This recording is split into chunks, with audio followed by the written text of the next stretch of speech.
Hello friends, welcome to all of you in our mock test number 34। हमने जैसा आपको बताया कि सीरीज शुरू कर रखी है जिसमें हम एवरीडे हमारा मॉक टेस्ट जो है बच्चों को करवाते हैं। मेन टारगेट है आपकी ग्रामर, आपकी वोकेबलरी, आपकी रीडिंग स्किल, इन सब को इम्प्रूव करना। तो जो कोई कैंडिडेट ये फील करता है कि मेरा ये सेक्शन वीक है, मुझे चाहिए, वो हमारे सारे मॉक टेस्ट को बना सकता है और रेगुलर इनको ज्वाइन कर सकता है। चलिए शुरू करते हैं।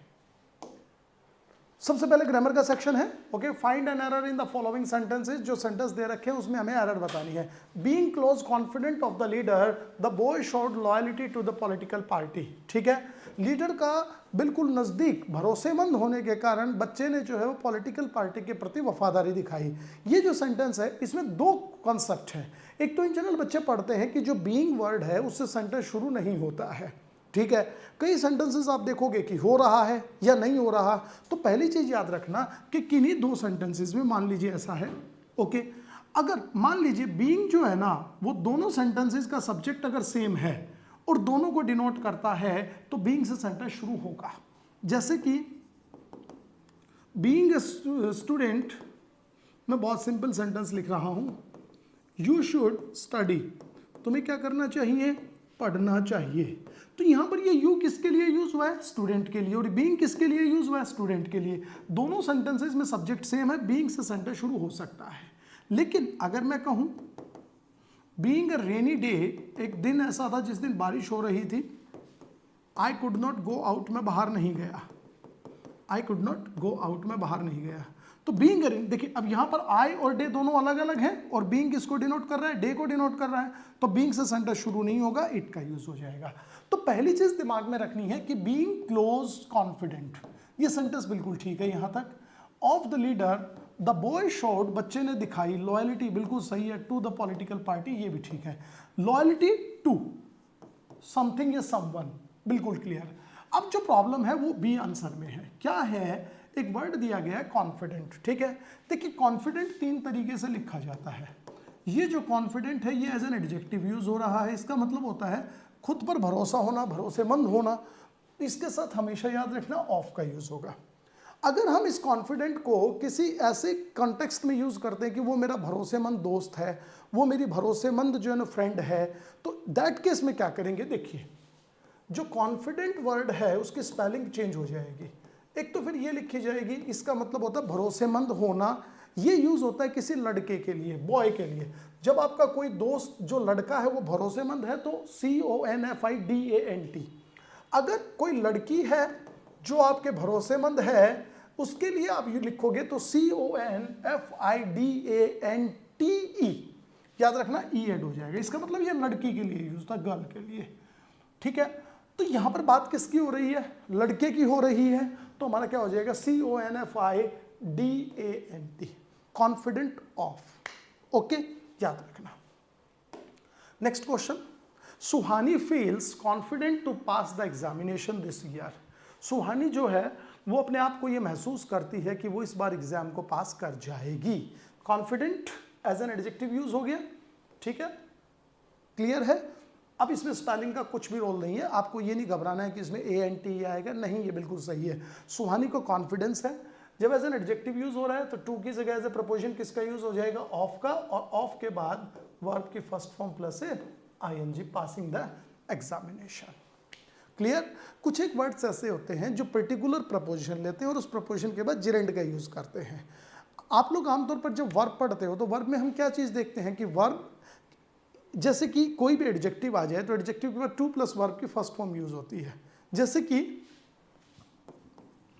मान लो मैं कहता हूं I am happy to teach you, ये सेंटेंस बिल्कुल सही है। यहां पर जो हैप्पी है वो एज एन एडजेक्टिव यूज हो रहा है, तो टू टीच बिल्कुल सही है। ओके, अब यहां पर जो कॉन्फिडेंट वर्ड है, देखो दिख रहा है कि नहीं दिख रहा है? ये एडजेक्टिव है तो टू पास नहीं। जैसे इंटरेस्ट है, ठीक है, कॉन्फिडेंट है, इनके साथ टू प्लस वर्ब मत लगाओ। कॉन्फिडेंट के साथ ऑफ, देन जेरेंट। इंटरेस्ट के साथ इन, देन जेरेंट। ये याद रखना है। Is this clear to you? ये आपको बिल्कुल क्लियर होना चाहिए। ठीक है, तो क्या हो जाएगा? Confident of passing the examination. She enjoyed the parks, वो पार्क एंजॉय कर रहा था, मस्ती, छोटे छोटे जोक मार रहा था। While we waited on the queue for hours, जबकि हम घंटों लाइन में इंतजार कर रहे थे, ठीक है। जो क्यू वर्ड होता है उसके लिए लाइन मतलब होता है, और उसके साथ जब कोई लाइन में खड़ा हो तो हम ऑन का यूज नहीं करते, एज अ प्रपोजिशन हम इन का यूज करते हैं। तो देखिए ही एंजॉयड द पार्क्स, बिल्कुल ठीक है। व्हाइल वी वेटेड, ऑन नहीं, किसका यूज हो जाएगा, इन का यूज हो जाएगा। वेट के साथ फॉर कब यूज होगा, जब आप किसी पर्सन का वेट कर रहे हो। फॉर का यूज कब होगा, जब टाइम दे रखा हो। वेट के साथ इन ऑन यूज हो सकता है अगर कोई प्लेस दिया गया हो तो, ठीक है। आगे लिखेंगे, the boy ask rhetorically if his sister should have build a careful narrative even while her mental health was in a shambles. Shambles का मतलब होता है बिखरा हुआ, टूटा हुआ, ठीक है। उसकी जो मेंटल हेल्थ थी वो बहुत अच्छी नहीं थी, ओके। द बॉय आस्क्स बिल्कुल सही है, रिटोरिकली बहुत ही अच्छे ढंग से, ठीक है, पूछता है क्या, इफ विद सिस्टर, बिल्कुल ठीक है। शुड हैव प्लस वर्ब की थर्ड फॉर्म का यूज होना चाहिए। बिल्ड जो है वो सेकंड फॉर्म है, तो यहाँ क्या हो जाएगा, बिल्ट। अ केयरफुल नैरेटिव, ठीक है, नैरेटिव एडजेक्टिव है, केयरफुल भी एडजेक्टिव है, आर्टिकल ए आ गया, किसके लिए, अच्छे से वर्णन करना चाहिए था, जबकि उसकी जो हेल्थ है वो बिखरी हुई थी, बहुत ही खराब थी, ठीक है। तो शुड हैव प्लस वर्ब की थर्ड फॉर्म, तो बिल्ड की जगह किसका यूज हो जाएगा, बिल्ट का यूज हो जाएगा। क्लियर है। नेक्स्ट देखो, the police was free to arrest the prime accused of violence, ठीक है। पुलिस को पूरी आज़ादी थी कि वो घटना के जो मुख्य जो कह सकते हैं आरोपी हैं उनको वो गिरफ्तार कर सके। The police as a subject use हो गया, ठीक है। वॉज की जगह किसका यूज हो जाएगा, जल्दी बोलिएगा, वर का। आपको पढ़ा रखा है पुलिस जो होता है वो प्लूरल वर्ड है, उसके साथ हमेशा याद रखना प्लूरल वर्ब का यूज होगा। तो वॉज जो है वो सिंगुलर है, किसका यूज हो जाएगा, वर का यूज हो जाएगा। मैं इस पर ज़्यादा इसलिए नहीं बोल रहा हूँ क्योंकि बहुत पहले के पेपर में भी मैं ये पढ़ा चुका हूँ। नेक्स्ट देखो, we have received some informations, हमने कुछ इन्फॉर्मेशन रिसीव करी है, and have already found some evidence of hacking voting machines, कि वोटिंग मशीन जो है ना वो पहले भी हैक हुई हैं, तो इसके हमारे पास सबूत हैं और इसकी हमारे पास बहुत सारी इन्फॉर्मेशन है। तो जो इन्फॉर्मेशन वर्ड है, जैसे अब मैंने बताया भी है पहले की वीडियो में, इन्फॉर्मेशन है, लगेज है, सीनरी है, मशीनरी है, पोइट्री है, ये सब जो वर्ड होते हैं ये हमेशा सिंगुलर फॉर्म में यूज होते हैं। तो यहाँ पर इन्फॉर्मेशन जो है वो प्लूरल फॉर्म में आया है, ये गलत है। इन्फॉर्मेशंस की जगह किसका यूज हो जाएगा, इन्फॉर्मेशन का, यानी कि हमारा क्या हो गया, बी आंसर हो गया। ओके, नेक्स्ट क्वेश्चन देखते हैं। An MLA of our constituency, हमारे जो संवैधानिक क्षेत्र है उसका जो एमएलए है, okay, was against the bill, उस बिल के अगेंस्ट था, which was passed by the legislative, जिसे लेजिस्लेटिव ने पास किया था।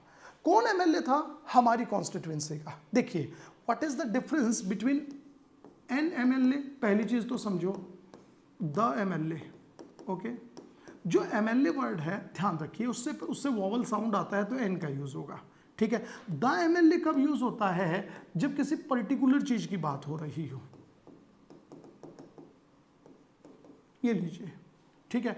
द एमएलए ऑफ, अब देखिए स्पेशल हमारी कॉन्स्टिट्यूएंसी की बात हो रही है कि नहीं हो रही, तो किसका यूज हो जाएगा, एन की जगह दा का यूज हो जाएगा, ठीक है। स्पेसिफाई हो गया, दा का यूज किसी भी चीज को स्पेशल बनाने के लिए किया जाता है, चाहे वो खाने की हो, पीने की हो, पहनने की हो, कोई फर्क नहीं पड़ेगा। ओके, नेक्स्ट क्वेश्चन देखो, all his activities were connected to international espionage, उसकी जितनी भी एक्टिविटीज थी वो सारी अंतरराष्ट्रीय जासूसी से जुड़ी हुई थी, ठीक है।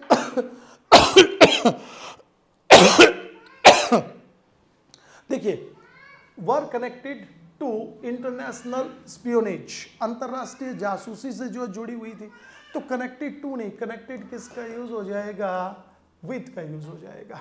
कनेक्टेड विथ एक सिंपल सा वर्ड होता है, कनेक्टेड विथ, ठीक है भाई। नेक्स्ट देखिएगा, all his activities were connected with, she is always respectable for her boundaries, ठीक है, वो हमेशा बड़ी रेस्पेक्ट रहती है, she is always respectful,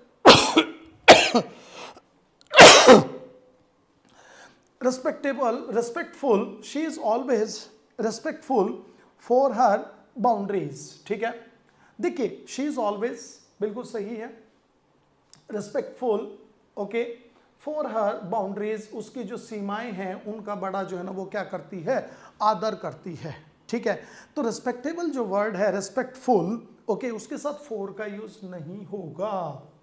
okay, respectful दो चीजों के लिए यूज होता है, ध्यान रखिएगा।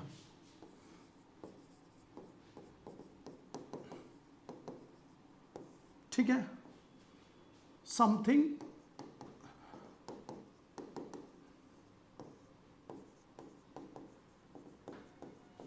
someone, okay,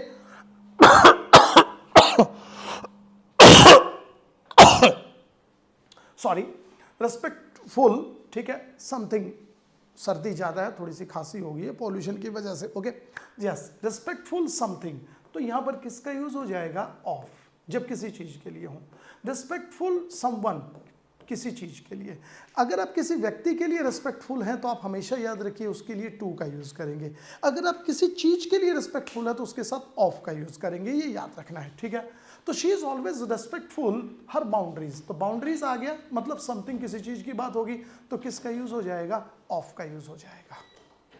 क्लियर है, याद रखना। ठीक है, respectful to, I am respectful to my parents, I am respectful to my teachers, I am respectful to my students, हो सकता है, कोई बड़ी बात नहीं है। ठीक है, नेक्स्ट देखो, यू आर सिंसियर, सही है, आप बहुत ही सिंसियर हैं, बिल्कुल ठीक है। यू मस्ट बी रेस्पेक्टफुल, आपको रेस्पेक्टफुल होना चाहिए फॉर योर नेबर्स, अपने नेबर्स के लिए। आ गया ना, देखिए रेस्पेक्टफुल वर्ड आ गया, ठीक है, किसके लिए, अपने नेबर्स के लिए। ओके, तो रेस्पेक्टफुल समवन, तो किसका यूज करेंगे, टू का यूज करेंगे, answer C is correct, respectful to. Okay, next देखो,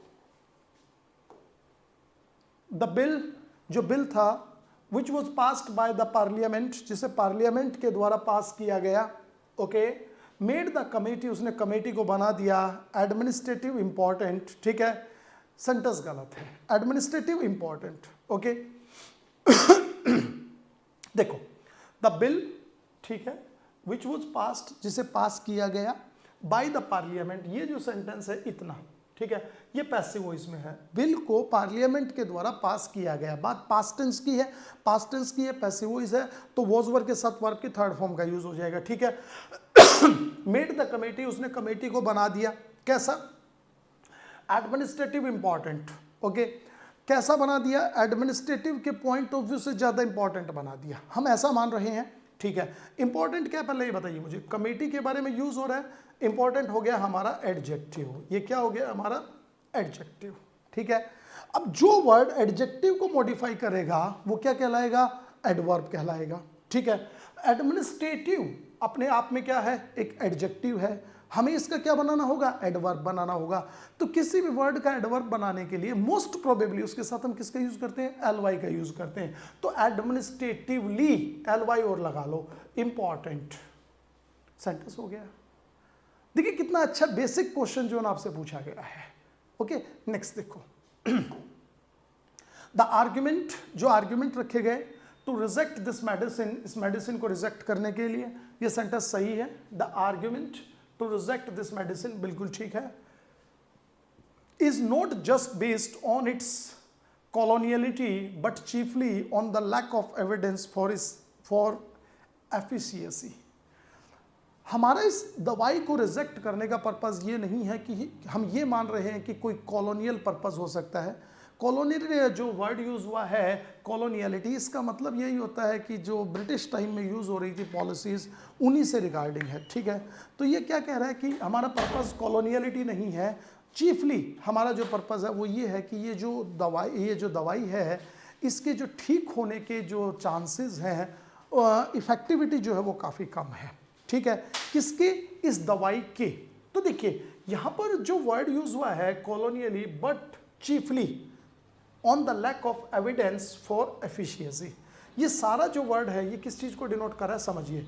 the argument to result this medicine, ठीक है, इज नॉट जस्ट बेस्ड, वो बेस नहीं है किस पर, इसके कॉलोनियलिटी एटीट्यूड पर, बल्कि इसके एफिशिएंसी पर डाउट है। इसकी यानी कि पजेशन की बात हो रही है, पजेशन की बात हो रही है। ये इट किसके लिए यूज हुआ है? पजेसिव के लिए यूज हुआ है। तो इट्स की जगह ये इट इज नहीं होगा, ये क्या होगा? इट्स होगा, इट्स होगा। पानी मैं पीऊंगा, चाहे तुम पी लो, पियो पियो।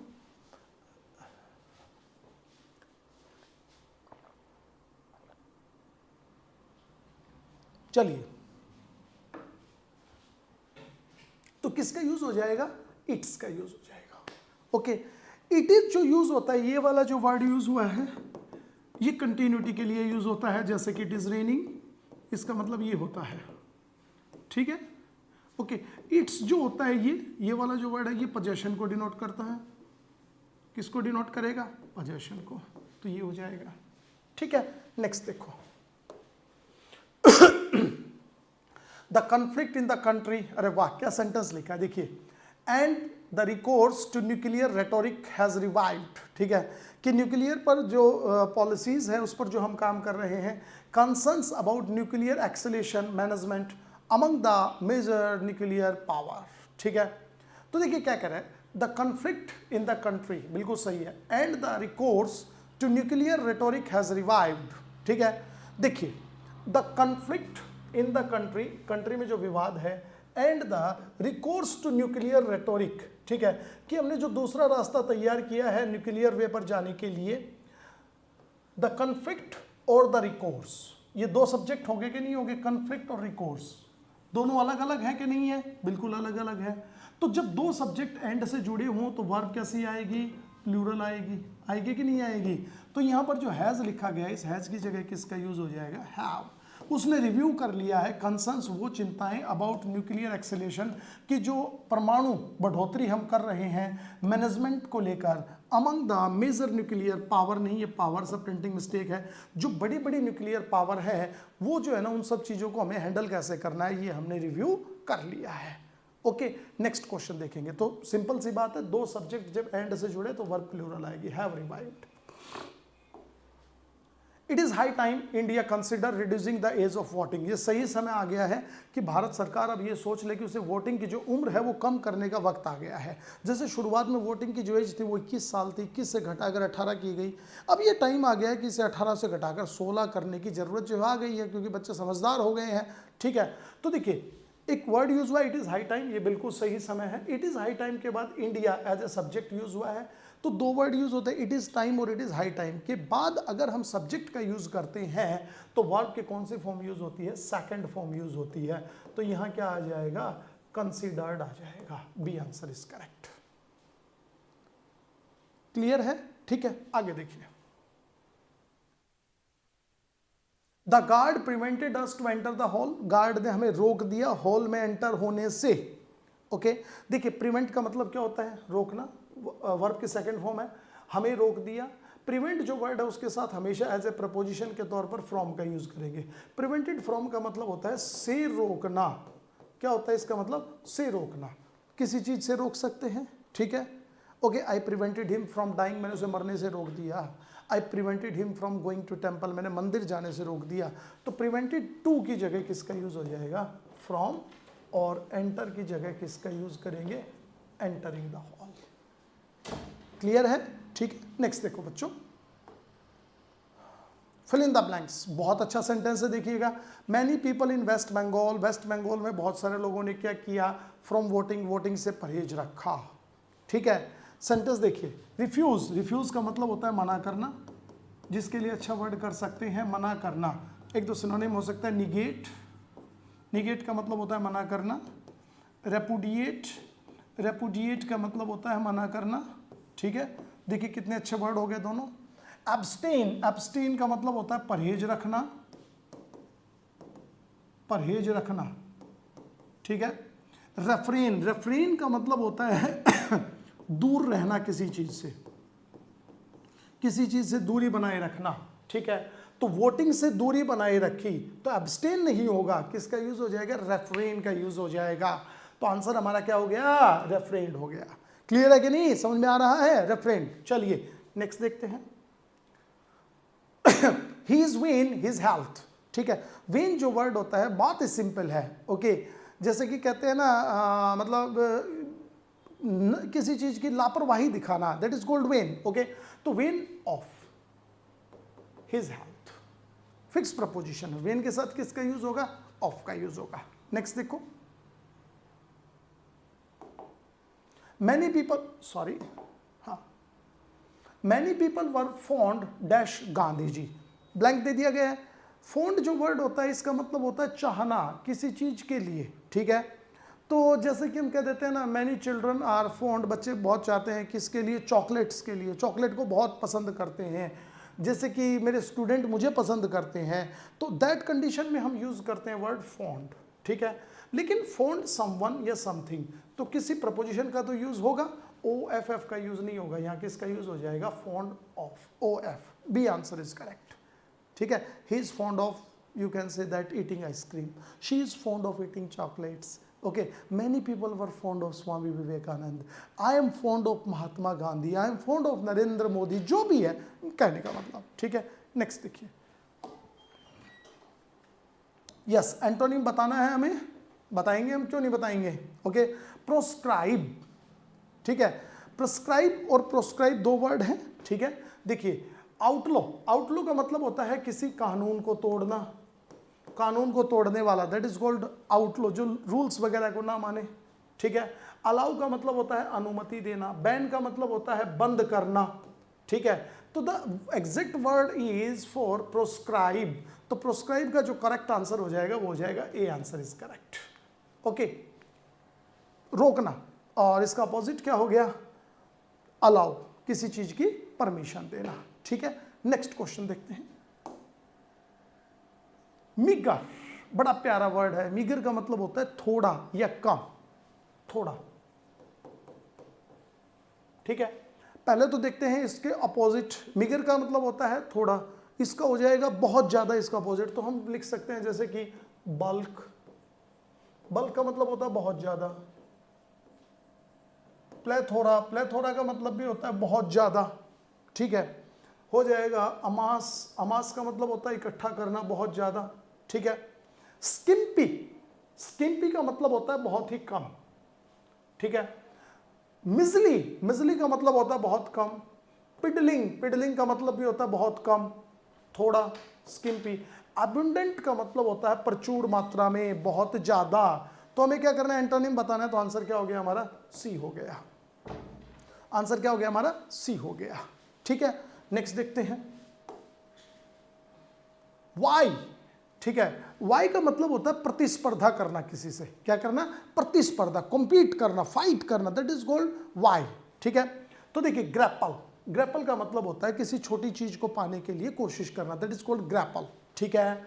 जोसल, जोसल का मतलब होता है धक्का मुक्की करना, जैसे कि कई बार नहीं होता, थिएटर में लाइन लगी हुई है और हमें टिकट लेने के लिए धक्का मुक्की करते हैं, दैट इज कॉल्ड जोसल, ठीक है। छोटे बच्चे होते हैं टॉफी वगैरह लेने के लिए, जैसे कि बांट रहा है कोई, तो दैट इज कॉल्ड जोसल, धक्का मुक्की करना। यील्ड का मतलब हो जाएगा समर्पण कर देना, दैट इज कॉल्ड सरेंडर, ठीक है। जैसे कह सकते हैं रेलिंक्विश, रेलिंक्विश का मतलब भी होता है छोड़ देना, रहने दे भाई मेरे बस की बात नहीं है, गिव अप, छोड़ देना, ठीक है। सो वाई का जो एग्जैक्ट मीनिंग हो जाएगा वो क्या हो जाएगा हमारा, यील्ड हो जाएगा, ओके। नेक्स्ट देखो, वन वर्ड सब्स्टिट्यूशन बताना है। A poem of 14 lines, 14 line की कविता। ओड, ओड का मतलब क्या होता है, गीत, ओके। पोइट्री का मतलब क्या होता है, कविता, ठीक है। इपीक का मतलब क्या होता है, जैसे कि एक इतनी बड़ी कोई स्टोरी जो कविता के फॉर्म में लिखी जाए, that is called epic, okay. Sonnet का मतलब होता है 14 लाइन्स की कविता, उसको हम क्या कहते हैं, सोनेट कहते हैं, B answer is correct, okay. Next देखो, a person who lends money at unreasonably high rates of interest, एक ऐसा आदमी जो पैसा तो उधार देता है लेकिन बहुत ज्यादा ब्याज लेता है, क्या बोलते हैं आपको पता है उसको, फिलैंथ्रोपिस्ट, नहीं, जो मानवता से प्यार करता है उसको फिलैंथ्रोपिस्ट बोलते हैं, ठीक है। विंडिकेटर, जो कहते हैं ना जैसे विंडिकेट करना, आरोपी होता है। स्मगलर, जो चीजों को चोरी छुपे दूसरे देश में लेकर आता है, ठीक है। अशरर, अशरर का मतलब होता है सूदखोर। आपको पता होगा कि जो हिटलर था ना, वो यहूदियों से हेट करता था, हेट करने के वैसे तो कई रीजन थे, लेकिन उसमें जो मेन रीजन था ना वो ये था कि जो यहूदी है ना वो ब्याज पर लोगों को पैसा देते थे और उनसे बहुत ज़्यादा बड़े जो है ना अमाउंट में ब्याज लेते थे। हिटलर को ये चीज़ बहुत गलत लगती थी, ठीक है। तो अशरर जो है ना वो होता है सूदखोर जिसको हम बोलते हैं, ठीक है। नेक्स्ट देखिएगा, select the word with the correct spellings. 4 spelling लिख रखी हैं, आपको ये बताना है इसमें करेक्ट कौन सी है। फेवरेट की कोई स्पेलिंग ही नहीं है। बलून का जो करेक्ट स्पेलिंग होगा वो ये होगा, ये लीजिए। वैक्यूम का सही स्पेलिंग क्या होगा, VACWM, ये हो गया। फेवरेट जो है वो करेक्ट है, ये इनकरेक्ट है। Okay, B answer is correct आपका। स्पेलिंग टेस्ट भी हम आपसे पूछ रहे हैं। नेक्स्ट देखिए 25, लास्ट क्वेश्चन है इस मॉक टेस्ट का। Anil said I saw this film yesterday. Anil ने कहा कि मैंने इस फिल्म को कल देखा था। देखिए अनिल सेड बिल्कुल ठीक है, I saw this film yesterday, said as it is है, ठीक है। दैट ये भी सही है। I first person according to Anil के चेंज हो जाएगा ही, ये भी सही है। लेकिन सॉ वर्ब की कौन सी फॉर्म है, सेकंड फॉर्म। सेकंड फॉर्म है तो हेड प्लस वर्ब की थर्ड फॉर्म में चेंज हो जाएगी। हैज गलत है, ये भी सही है, ये भी सही है, ये गलत हो गया। दिस फिल्म, दिस को किस में चेंज कर देंगे, दैट में कर देंगे, ये गलत हो गया। That film the previous day, answer हमारा क्या हो गया, बी हो गया, ठीक है। तो 25 क्वेश्चंस जो है वो हम लोगों ने किए हैं। मुझे उम्मीद है आप लोगों को बहुत अच्छा लगा होगा ये सेशन हमारा। Please share and subscribe. Thank for watching us.